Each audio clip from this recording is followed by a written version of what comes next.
Prime Minister Carney's well-crafted and eloquently delivered speech at Davos has been widely noted, and I want to start by offering my own praise. The Prime Minister is right to restate what many have said for years. Canada must become more self-reliant, less dependent, and work with like-minded countries to advance our interests. And Conservatives are, as always, willing to work with him to turn these words into results. What stood out most to me was when he pointed out, quote, the gaps between rhetoric and reality. That's especially true here at home. If liberal words and good intentions were tradable commodities, Canada would already be the richest nation on earth. Unfortunately, after a decade of promises and grand speeches, Liberals have made our economy costly and dependent, more so than ever. After nearly a year as Prime Minister, Mark Carney has made things only worse. The deficit has doubled, food inflation is double that in the States, housing costs have also doubled, the worst in the G7, and no pipelines are approved, anti-development laws removed. The military has a massive recruiting and equipment shortfall.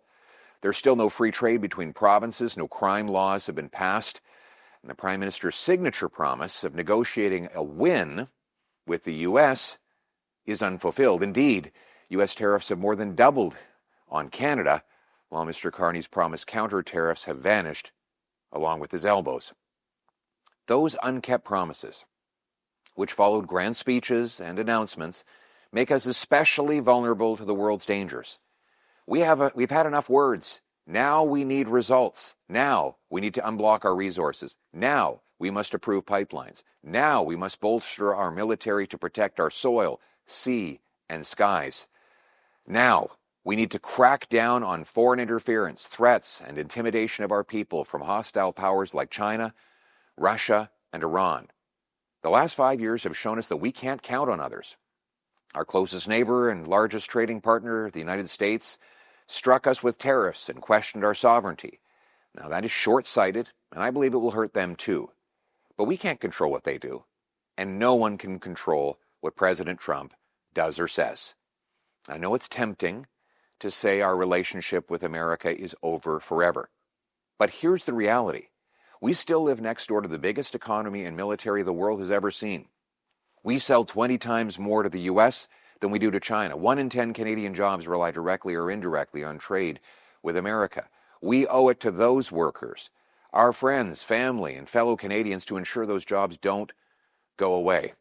Growing and diversifying our economy is essential, as all political parties have been saying for decades. But we must also remember that our trade and security partnership with the U.S. is centuries old and will outlast one president. To quote the British Liberal Prime Minister, Lord Palmerston, we have no eternal allies and we have no perpetual enemies.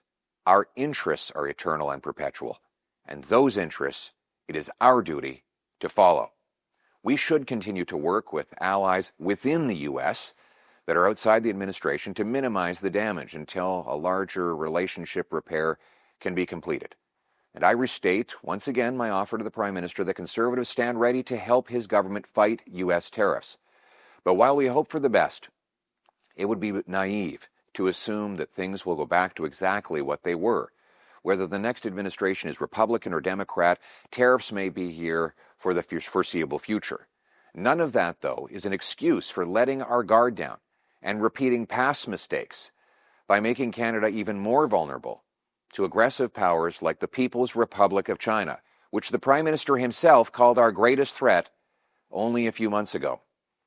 It was with great irony that the Prime Minister quoted one of the greatest heroes of the 20th century fight against totalitarian communism, Václav Havel, less than a week after launching a, quote, strategic partnership for a new world order with the Chinese communist regime, a partnership that includes plans to deepen engagement on national security issues at a senior level.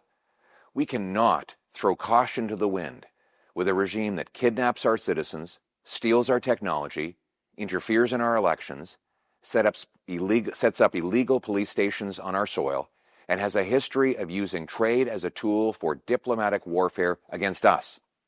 If this is what the Prime Minister meant when he told the Davos crowd that he is calibrating our relationships so their depth reflects our values, then I seriously question his values and, frankly, his judgment. Of course, we have to trade with China, as we always have, but without losing our compass or our national security.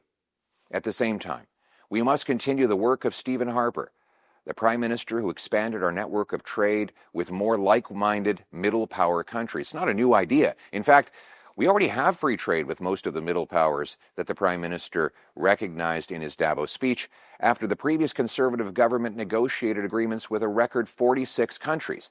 Given that we already have these agreements in place, what stops us from growing trade with those countries is not their trade barriers on us, but our trade barriers on ourselves.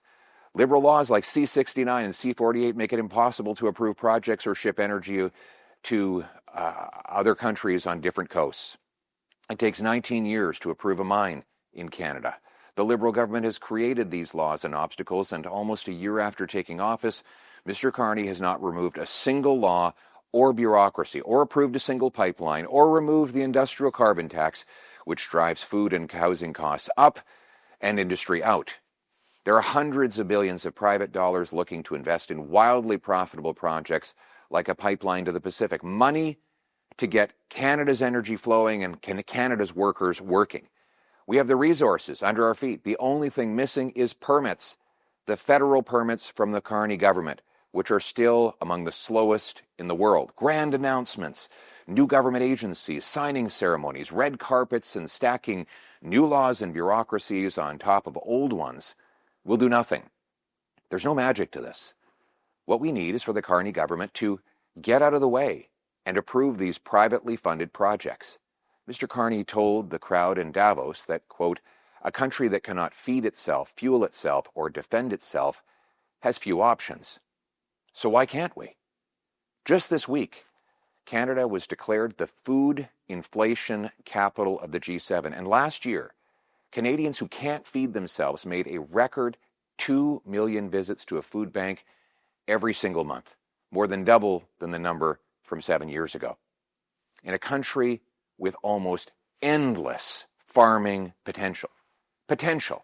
We have the potential to be the most affordable and the richest country in the world because we have the most land, resources, and coastline. We need to unblock our potential, stop stopping, and start starting. That's why Conservatives propose the Canadian Sovereignty Act. It's a detailed plan to unlock and unblock Canada's potential and make our country more affordable, self-reliant, and sovereign.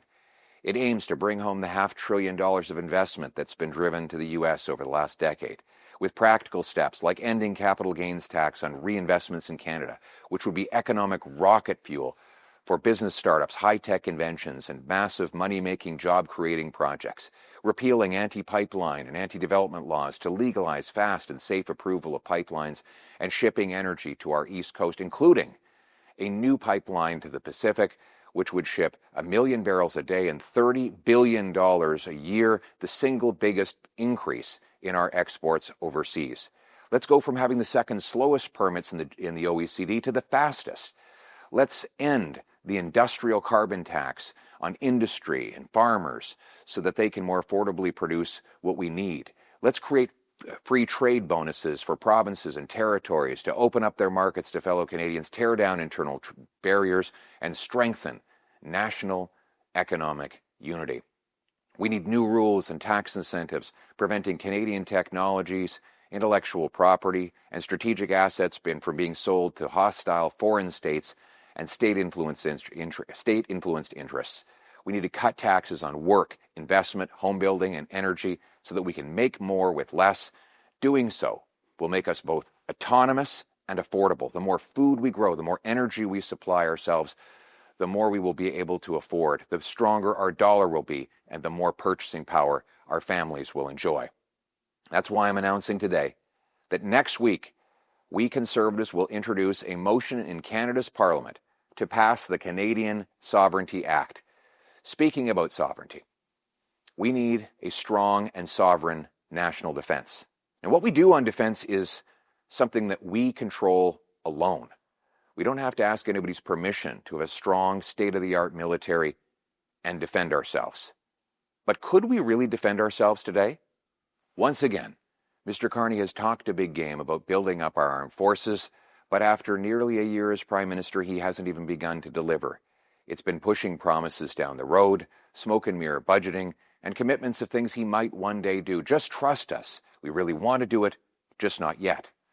Look, we all support the sovereignty of Greenland and Denmark, but we must be able to support our own Arctic sovereignty. Right now, we only have 300 full-time members of the military stationed in the Arctic, in a territory that is larger than most countries. We have the largest coastline in the world, and yet we have just a regular naval force of 8,400 personnel. A sovereign country must be able to defend its people and its territory. Conservatives have a detailed plan to restore our armed forces and our great martial tradition, to fix our recruitment crisis and expand regular force and reserve force dramatically and immediately, increase recruitment and promotions by driving merit and not political correctness, reestablishing a permanent military presence in the Arctic with CFB Iqaluit, a new Arctic naval base, and upgrade Inuvik to full base status for fighters and tankers, to back sovereignty with real hardware by requiring 4 new icebreakers, including AWACS aircraft, to detect threats to our Arctic skies, to fast-track upgrades to submarines, helicopters, northern hubs, to strengthen boots-on-the-ground presence by doubling the Canadian Rangers and creating an Army Reserve unit in Whitehorse. So far, Mr. Carney, in this regard and in every other, has been very fortunate to be judged by his rhetoric and his stated intentions rather than by his results, because nearly a year into his term, the rhetoric has changed, but the reality is not. The illusion of purpose is there, but the results have not shown up with it. We need to do things, not just say them. Canada Strong can no longer be a slogan, nor True North Strong and Free just a motto. We must put our people and our country first in everything that we do. Then and only then will Canada be autonomous and affordable, secure and self-reliant. To paraphrase Henley, we are the masters of our fate. We are the captains of our soul.